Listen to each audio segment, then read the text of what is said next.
console, not a console. I'm taking a look at the Steam Link, which is supposed to be a streaming device, and so console or just appliance?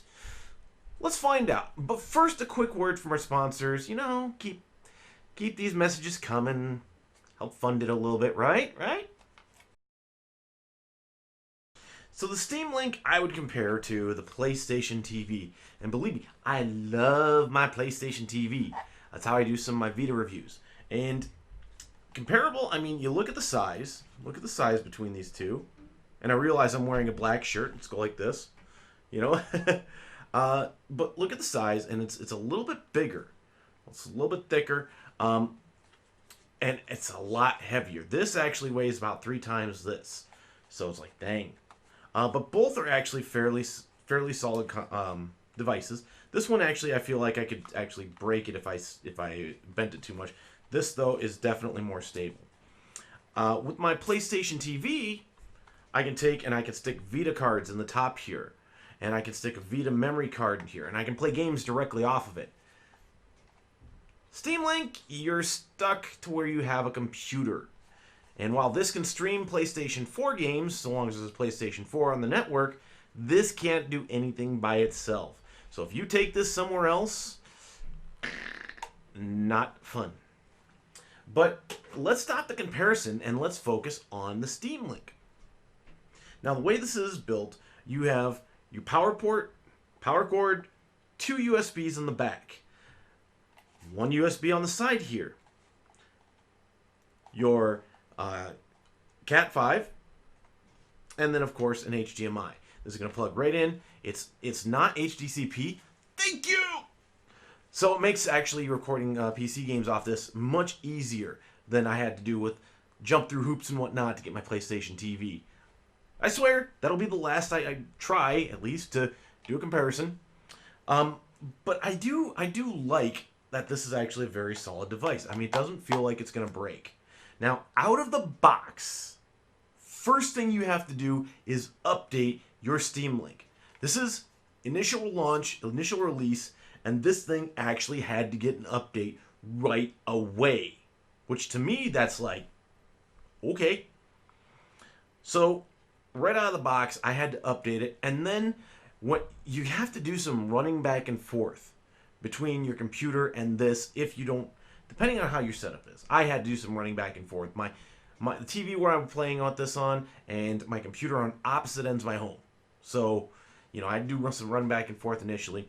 It's going to actually ask you to when it searches your network for computers running Steam, it'll say, okay, do we have permission to do this? And give you like 4-digit code. Then you have to go to the computer, enter that 4-digit code, and that's how you do the initial synchronization. Once you have that, then the rest of it is history. Let's get into the nitty-gritty of this. And I use this one with a Logitech F315. So it looks like a PlayStation 3 controller, and it's wired, of course, and whatnot, and it's got the little button in the center that you can use like your Xbox button. I've also used it with 360 controllers, and so far it works. I was a cheapskate. I didn't want to pop for the haptic feedback valve controller that, basically has portals in it. I didn't want to pop for that one. It's not that I'm resistant to change. It's just that it didn't seem like a good controller. Everything I looked at design-wise, I'm sure it's great if you're into that, but I'm so much better with actually having sticks. And I've learned my lesson, not just from smartphone games, but I've tried some other controllers, some test controllers and stuff, and I didn't like the flat surface, and so that really did scare me. I'm not saying it's a bad controller, I'm just saying I'm kind of resistant to change. When I've tried something like that before and it didn't work. So, once bitten, twice shy. Needless to say, this is not a review of the controller. This is a review of the system itself. And I tried a number of games with it. Tried a number of games to see if I could break it. And here's what I found. It works. It works, guys. This actually works. You're streaming games from your computer to your Steam box so you can play anywhere in the house. You don't have to get your computer heft it up, bring it over. Or if you have your computer like sitting in a closet somewhere or something, and like you have company over and you want to play from your Steam library, let's say you just, when you have company over, you play computer games. Okay? Let's say that you're that type of person and you don't want to get a PlayStation 4 or whatever. You can do that with this. It's awesome, guys. Here is problems right off the bat, okay? Injustice, Gods Among Us. Now, Injustice Gods Among Us, at this point, okay, at the writing of this review, will not load. I looked online. Everyone else who's an Injustice fan like I am has issues getting Injustice to load. You know? And so, given that Injustice won't load, that's one strike in my book.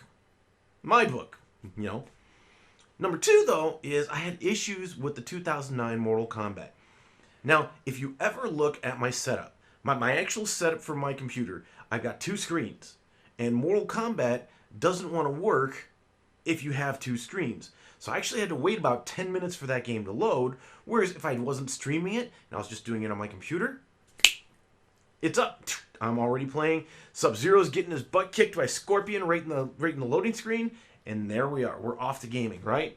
This actually took about 10 minutes, and I was very dissatisfied with that load time.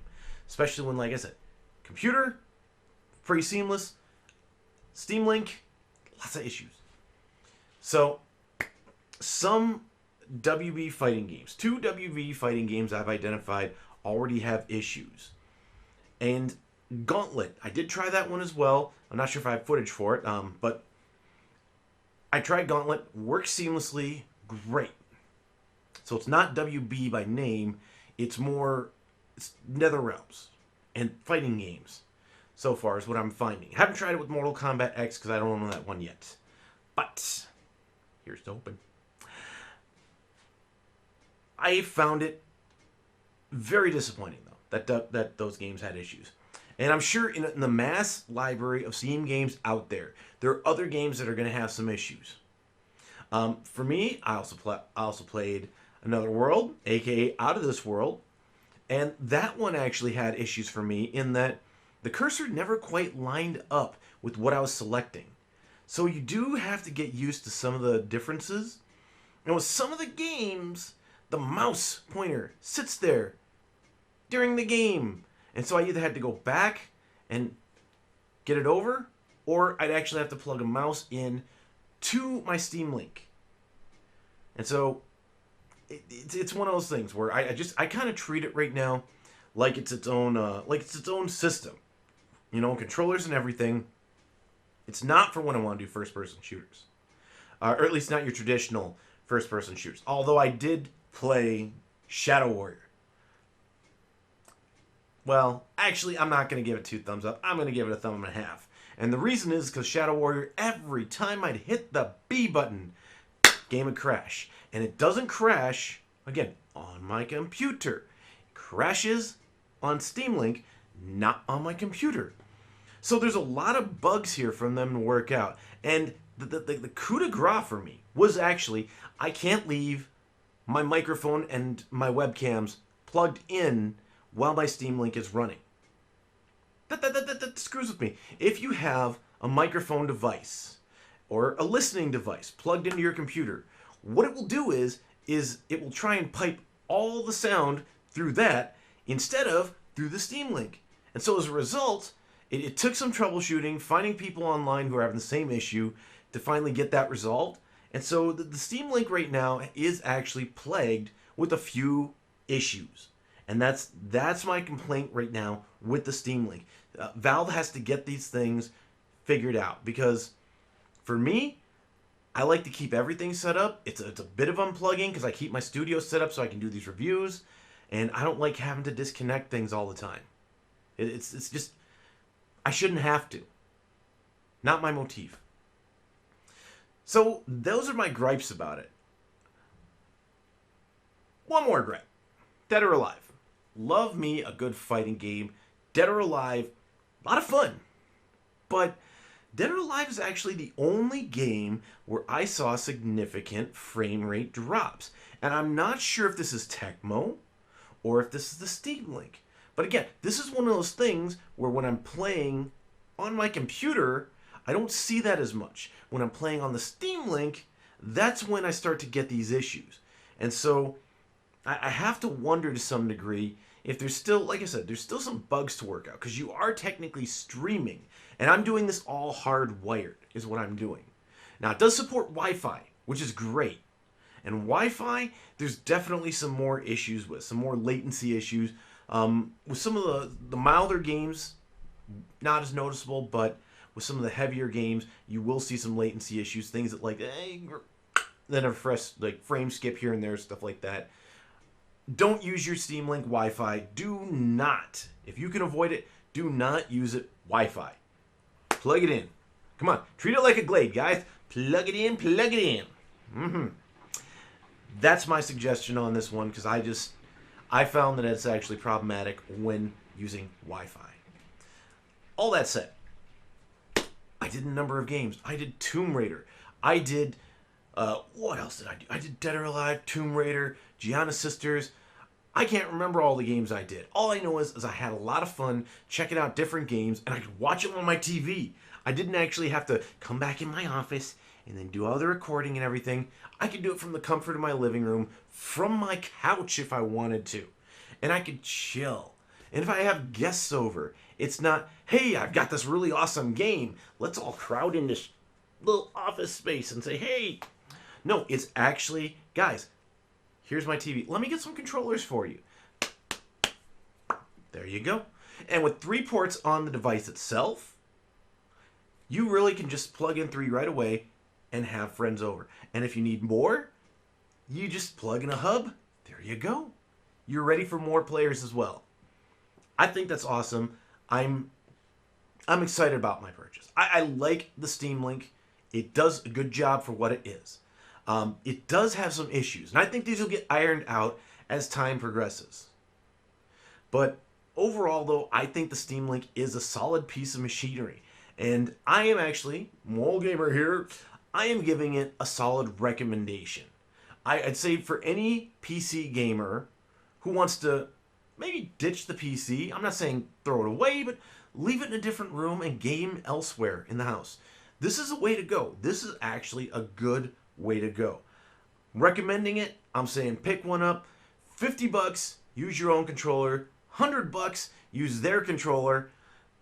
I can't speak directly on their controller, but I can say as a solid piece of machinery, it works and it is compatible with anything that uses the Xbox 360 drivers or similar. And it does support the latest Logitech, what was it, the 715 is it? It does support those ones, so you can use your Logitech PlayStation-esque controllers on it. Recommending it, guys. Recommending it. Solid piece of equipment. Moral Gamer here, moralgamer.com. You gonna get a Steam Link? I got mine. Are you gonna get yours? Comments below, and don't forget, if you're gonna buy your Steam Link, click the support link. Buy it through our support channel. Help us out. We'll catch you next time with our next update. Thanks for watching.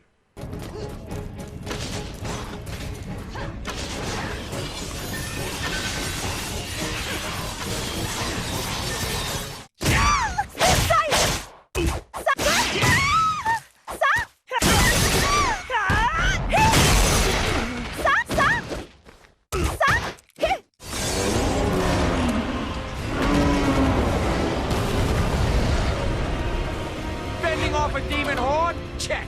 Defeating an immortal being from another dimension? Check. Today is going awesome. You did it!